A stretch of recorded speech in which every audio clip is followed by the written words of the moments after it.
detailed or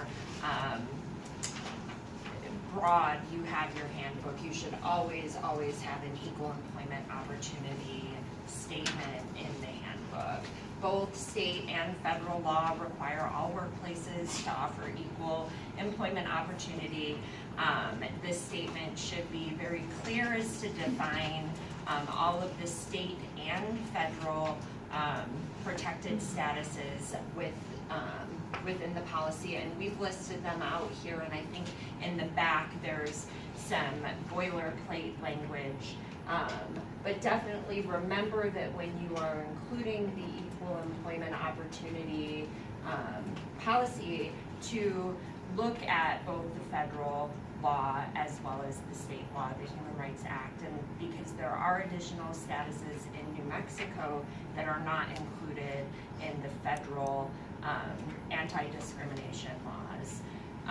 Another thing that you can add in there is if there is training and other opportunities with respect to equal employment opportunities at your workplace. If you have a HR manager or a specific director in charge of EEO policies, make sure to list them as a contact, and also any sort of procedures that you might have with reporting issues that could arise in the workplace. Those are all good things to include in your EEO statement. Another one Quentin discussed earlier, and this is also a must-have in any handbook, is the harassment policy.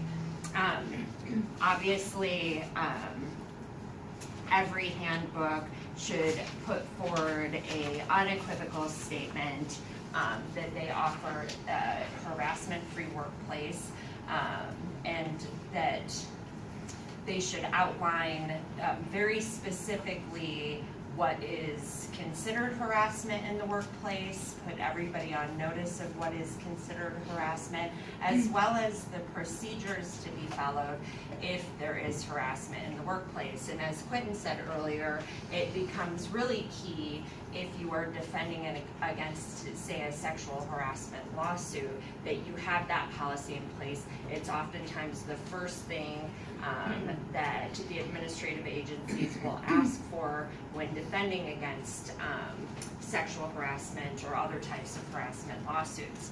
So obviously an essential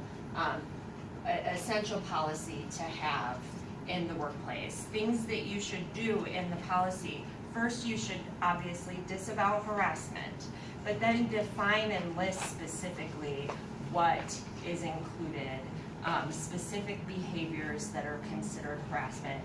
To some people, it seems really obvious that, you know, making comments about somebody's body might be offensive, but to others, it isn't so obvious. So you want to have that defined out in your sexual or in your harassment policy. You also want to state what the disciplinary action will be.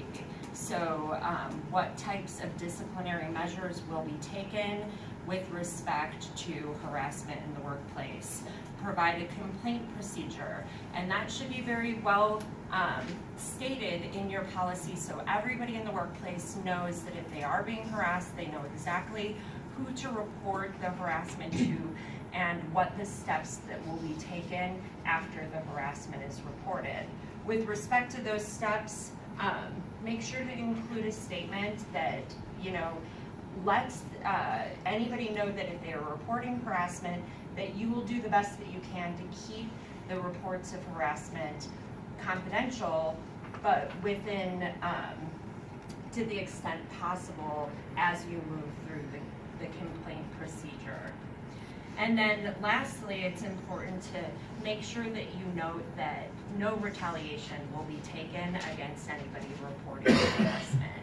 And if you include all of those steps in, that will be a very a good policy to protect the workplace if harassment claims do come up.